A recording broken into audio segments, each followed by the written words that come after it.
We will getting the stream back going again. That was fun, people.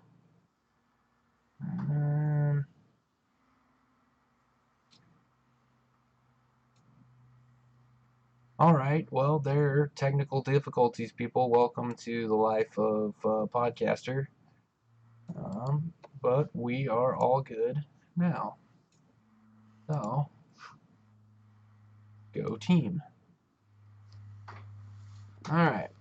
So, start the podcast recording in 3, 2, 1. All right. So, Thor: Love and Thunder. We've got. Sorry for the podcast people. We had some audio, some crash. My computer crashed. Technical difficulties. So we're, it's the joys of it tonight. Apparently, it's around the world. It's because of the Mueller hearings. Yeah, that's exactly what it is. So back to what we were talking about: Thor: Love and Thunder. Natalie Portman is female Thor. The comic books did this, so we saw this in the comic books. Jason Aaron wrote this, and it was amazingly well written. It was awesome. Nobody knew that Jane Foster was actually Thor. Thor didn't even know Jane Foster had become Thor. It was just a female running around being Thor, and nobody knew who it was. The storyline for it was great. I'm not going to spoil some of the twists and turns that happened in there because the story was just really good, and I'm excited to see how much of this Marvel uses and how much of it is just getting a female to play Thor. Because some of the stuff that was in there, it was just awesome. So I don't know. We'll see what happens with this. I mean, we got a long time to wait for it. November 2021. So that's a long ways down the road. But I'm hoping it's at least going to be as fun as the last Thor movie, judging by the font and everything they used. I'm guessing it's going to be close to that anyway. We'll see. Yeah, and it's the same director too. Taika Waititi, I think is how you say his name. Oh yeah, well yeah, I guess. However you say that. But yeah, same director as that movie. Yeah. I believe so. I've been seeing a lot of stuff about it's going to be the first LGTB. I don't know. First gay person in the Marvel universe. There's going to be some of that in there, I'm sure. I look forward to the day they don't even have to talk about it. It's just it's there. Nobody notices, I don't care. And then I don't have to try to figure out how to say LGBTQ or however it is. All I remember is it's LG and then a Q at the end, but the other letters in between LGBTQ. I think that's right, isn't it? I don't know.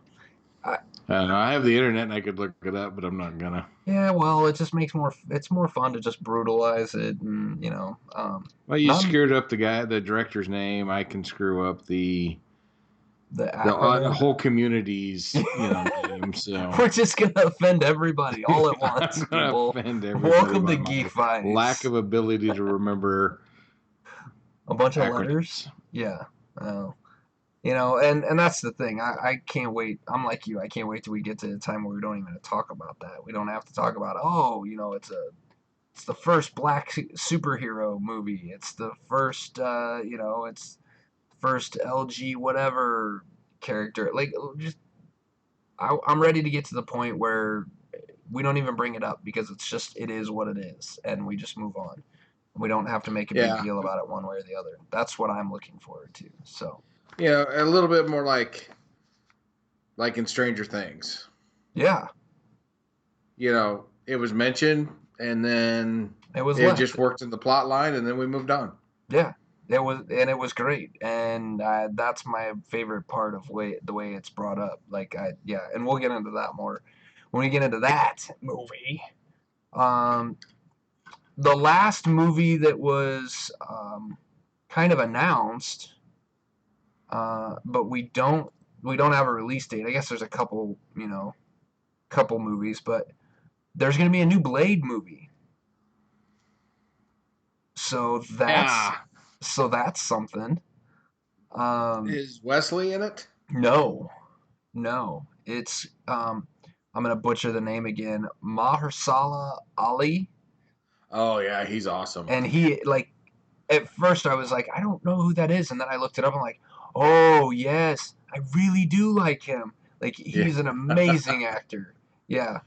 So really, he's gonna be an awesome Blade. So I think that's gonna be really cool. No date on that yet. They also said that there will be a Fantastic Four movie, but there's no date on that. He also teased Black Panther 2, Guardians of the Galaxy 3, Captain Marvel 2, um, and Fantastic Four, and he also mentioned mutants and X-Men. So, Yeah. um, Well, he at least said there will be mutants. yeah, Yeah. He didn't yes. say X-Men for sure, but Well, and then so I only after, have one thing I really want out of this X-Men or out of the Fantastic Four movie. mm-hmm, I really wish they could bring the actors in from the last one. yeah, Other than them screwing up the Doctor Doom thing, I thought the first half of that movie was fantastic. yeah, I'd love to see those four get another shot.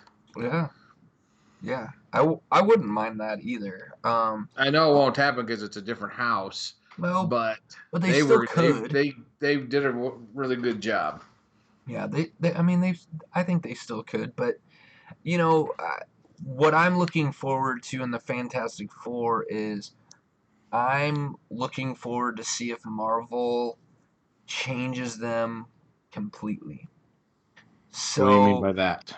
the Fantastic Four is Marvel's first family.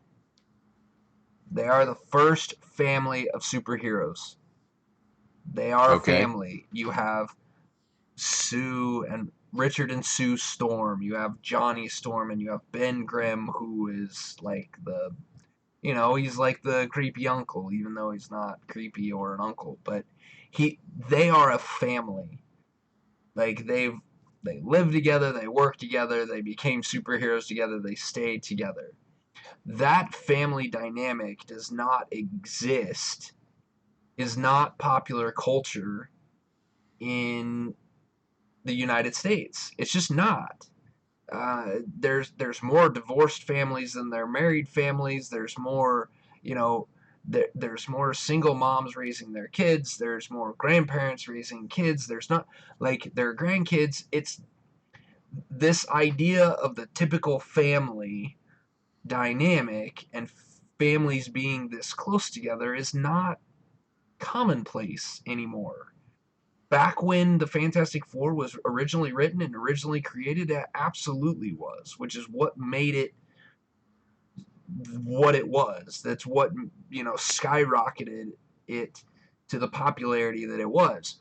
Well, what the last Fantastic Four movie did is it basically took that and stripped it all down. I mean, it wasn't the same family dynamic. They were close, they're all really good friends, but family dynamic, they had to work other things in. Yeah, I felt like the only two that were really close in the last one were Richard and Ben, Yeah. but Yeah. And give that's them time and they would have gelled, I think. right, right. But that's kind of what I'm wondering if Marvel will do something similar to that where they just say, okay, you know what? These are going to be people that know each other or maybe friends, but maybe take away that family side of it. Maybe don't have Richard and Sue, getting married. Maybe you don't have Johnny and Sue being related, being brother sister, because that's what they were in the comic books. You know, Yeah. maybe you take that away a little bit, break it a little bit more down to where these are more individuals that are coming and rewrite the Fantastic Four into something that fits more with society today rather than society from the 60s. And I don't know. I mean, I honestly, with what Marvel has done, I trust Marvel to do whatever it is they're going to do. I'm just curious to see what they do. If they think that they can market something, if they think they can write a story with them being the original Fantastic Four from 1960s, and they, have this just like the first Fantastic Four that came out, and they try to do something like that, they'll probably do it, and they'll probably do it really well because it's really the story. But the Fantastic Four comic books haven't even been on the high selling end. Like, Fantastic Four comic books have started and stopped so many times in me reading comics that I lost count. And it's not the normal Marvel just rebooting it to get another number one like they do with so many other things. This is, it doesn't sell, and so they go back to the drawing board and redo it. That's what's Marvel. That's what Fantastic Four is in the comic books. What's Marvel for the cinematic universe going to do to make it not be that? That's what I want to know.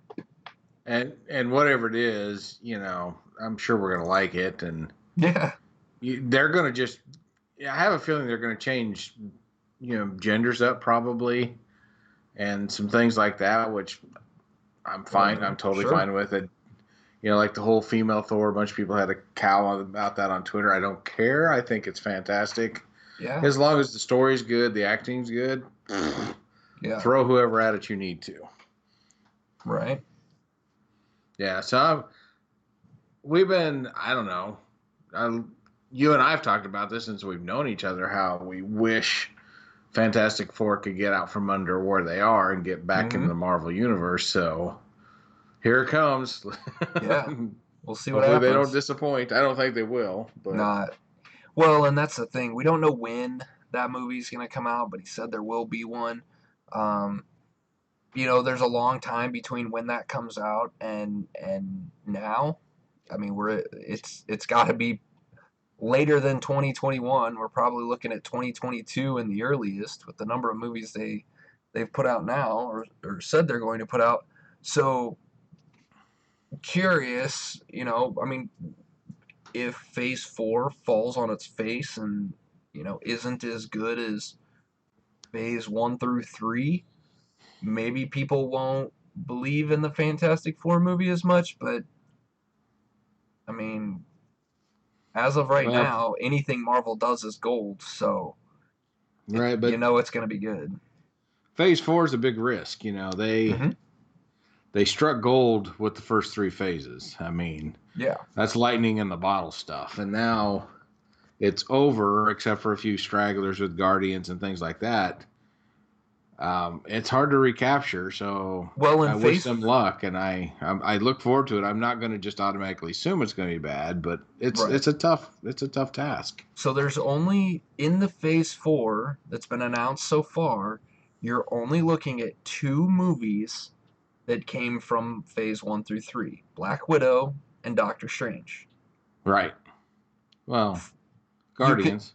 But we don't know that that's going to be in Phase 4.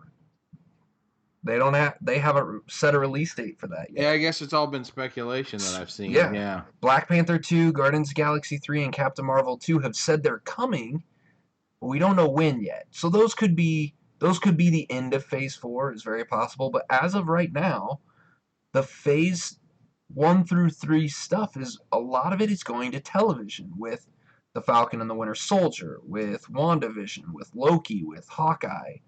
Those are all television shows that are getting spun off from the movie franchise. And the movie franchise is really getting held up by all new stuff like the Eternals and Shang-Chi and the new Thor, this female Thor. this could be Thor: Love and Thunder could be the first of 3 more Thor movies with a female Thor. It's possible. Which I'm good with. Yeah. So, I mean, this is a whole new Thor. This isn't going to be the same Thor. This is a different Thor.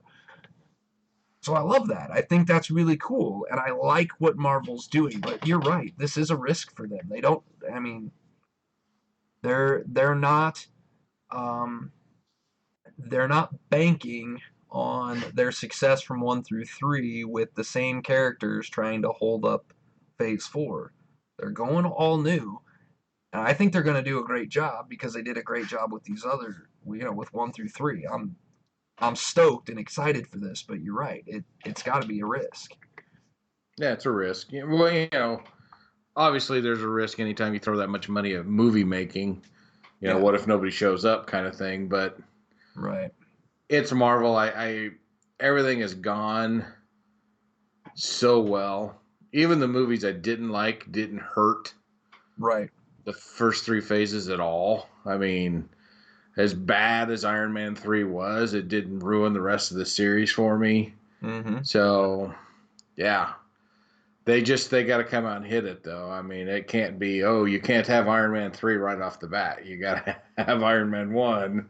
Yeah. And, with the Eternals and all that, it's got to be that, at least that good. And then you've got some fluff. You got some places to actually take a misstep. But if you misstep right off the bat, woof. Yeah. So, I mean, we'll see how it goes. First movie out of the gate is Black Widow in about a year, a little less than a year. And the other one, and then after that is The Falcon and the Winter Soldier on Disney Plus, fall of 2020. So that kind of starts the run. So we'll see what happens. And I'm excited for both of those. Yeah, me too. There's a lot of strong acting there, so yeah, I like it. Yep, I like it. So that's what we got from Marvel, which is a lot of stuff. But on to the thing that you mentioned before, this Stranger Things season 3. Finally got this watched over this last weekend. Finished it up last night with the last 2 episodes. I gotta say, this was awesome. This was absolutely awesome. I think this might have been my favorite season of Stranger Things. I liked it. Was yeah. Go ahead. It was also my favorite of the 3. Yeah. And if it's not my favorite, then it's my really close second with season 1. I really liked season 1, and that one kind of holds that little nostalgia. I haven't gone back and rewatched it, but it holds that little nostalgia of the first time and so. But season 3, the story was really good. I liked what they did with the mall. I liked what they did with the Russians. I thought that was great. Yeah. I was sad when he died, but yeah. The Russian. Yeah. Yes. Can't think of his name all of a sudden. I just drew a blank. Alexei. Yeah. I kept wanting to say Yuri, and I knew that wasn't right. Smirnov. You mean you're talking about Smirnov? Smirnov, right? Yeah. I thought that was great. I also have to say, okay, we're gonna put this in here now. Spoilers, people. We're gonna talk about it because I need to talk about it because it's really bothering me, and it really bugged me. The one thing that bugged me about this was at the end, Jim Hopper not being there at the end. Yeah. That bothered me. I wanted him there. I understand Jim Hopper has actually been tagged, and I think in another Marvel movie. I can't even remember which one it was. I think it was a Marvel movie. David Harbour, you mean? David Harbour. Yeah, Jim Hopper. But so I'm sure he's, because of this and how good he was in these, but he was one of my favorite characters He was one of my favorite parts of Stranger Things, and I thought he was really like I really liked him in the first season, and I felt like he was really good in this season. I I don't know. I liked that character in it. It bugged me that Yeah, he died. Well, we don't know that he died. He's just not there. we don't know, and that whole when they're in the gulag or whatever you want to In call that it, and post they're credit, yeah, it's like no, not the American, the other guy, and it's like okay, who's the American? yeah, You know, it my could be wife, somebody from season 2 that disappeared, or it could be Hopper. yeah, yeah, I've seen all sorts of theories on it so far. my wife looked at me as soon as that machine went off and Hopper disappeared. She's like, he's not dead. He just went somewhere else. And I'm like, where did he go? And then that post credit scene came on, and she's like, right there. He's right there. And I'm like, okay, I see what you're doing here. However, I would have a lot more faith in my wife being right if. Did you ever watch the TV show 24 with Kiefer Yes. Sutherland? So the Yeah. very first season in that movie, there was an old guy that was kind of like, I don't know, in charge or whatever, and he ended up dying in the first couple episodes. And my wife swore that he wasn't dead and that he was going to come back. And that character never showed back up. That actor never showed back up in the entire like 7 seasons that 24 went on. And yet she It's so swore every funny. time it started that the old guy's gonna come back. I'm like, no, we used. So anytime my wife says a character's not dead in a TV show, I'm like, yeah, no, they're probably pretty dead. They're Um, doomed. yeah, there's just no hope for them. Yeah, it was. The whole thing was when it was all happening. It's like, damn it, I don't want to lose him. I mean, Yeah, you know, it's kind of funny. The first season was great because of the kids.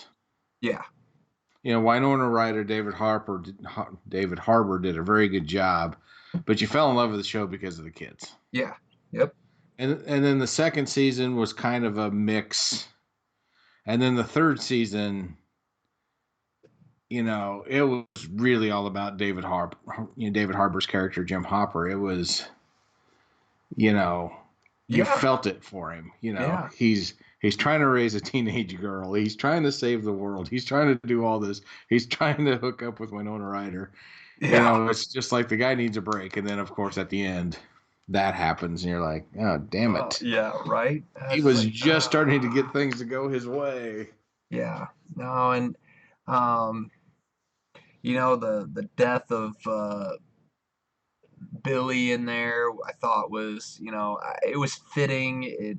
It worked. It was, not great, but it's gonna work for the storytelling. Um, like it, man, there was just so many good things about this. If you haven't seen this, you need to go see it. Go see Yeah, it. Just turn on Netflix. It's on there. All 8 episodes are on yeah. there, and yeah, it's really good. And it will Really good. remind you of being a teenager Yeah. because they covered, well, at least in my experience, all the aspects of at least one type of teenager. Um, and I say that because I was Will as a teenager, but I wasn't saying, "Can we just play D&D?" All I wanted to do was play football. Right. So all my friends got girlfriends and all this other stuff, and I'm like, great, but can we just go play some football? So I really connected with Will's character. Everybody's growing up and moving on, and he just wanted things like they were. That was Yeah. me. And then my best friend in high school, Ted, would be like the one God, I'm terrible with names tonight. Eleven's boyfriend, Oh, Mike. Mike. Mm-hmm. My best friend Ted was Mike because he always had a girlfriend. It was like holy shit. This could have been a story of me in the 80s. So Yeah. I was more like Lucas. I was just the guy that was there and had these really bad ideas, but was there. Yeah, I was Lucas. So Yeah. But now when See, that's what I mean. Anybody watch it could say that was me as a teenager, right? because they Yeah. covered everything. Oh, yeah, it was great. Well, and I love the fact that you had Dustin and his like his imaginary girlfriend that everybody swore was imaginary, and then at the end they're singing like the never ending story theme song, and you're just like, and I looked at my wife and I go, aren't you glad I'm not that big of a nerd? She just started laughing. It's like, yeah, right. Like, I mean, it was so awesome, such a great thing. Yeah, and they maintain the innocence of those kids, Oh yeah, and yeah,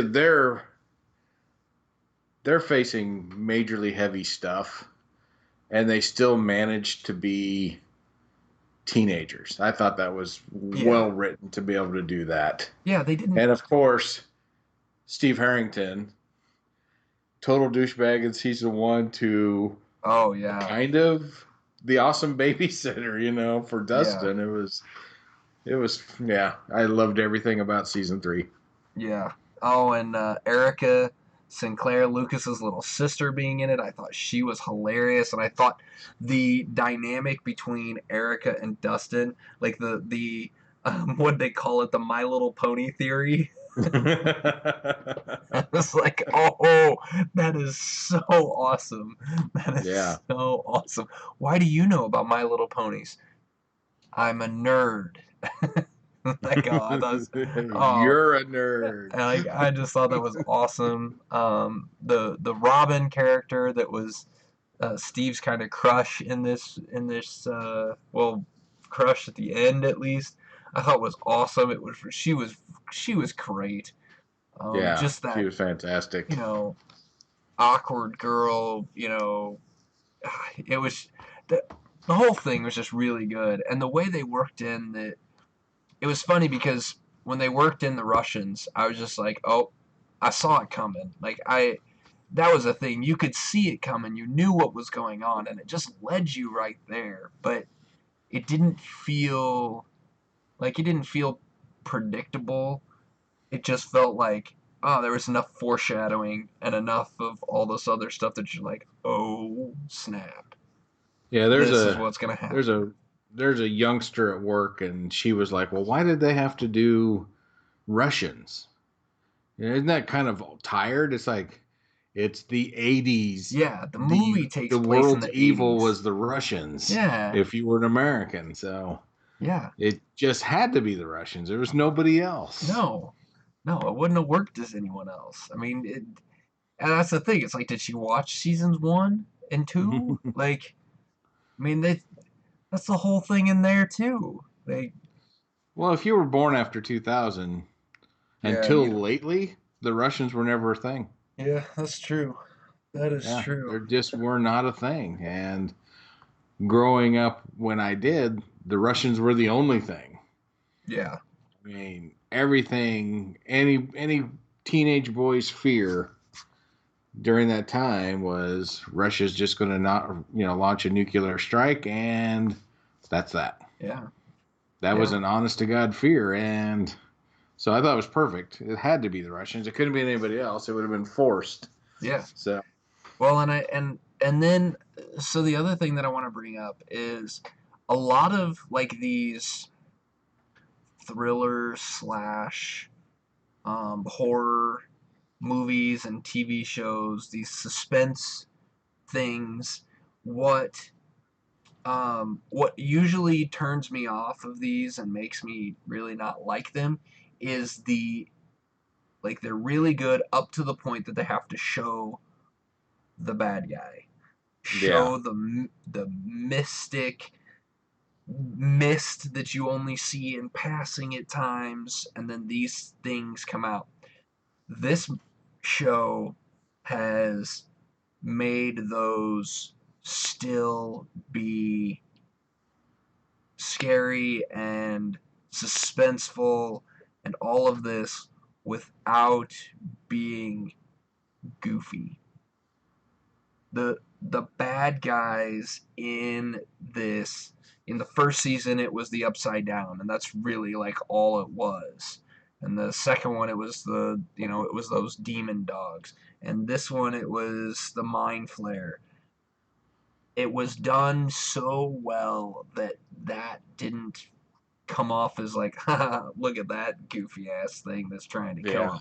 Like, no, it freaked you out, and you knew it was coming, and you kind of felt like what the kids would feel like then.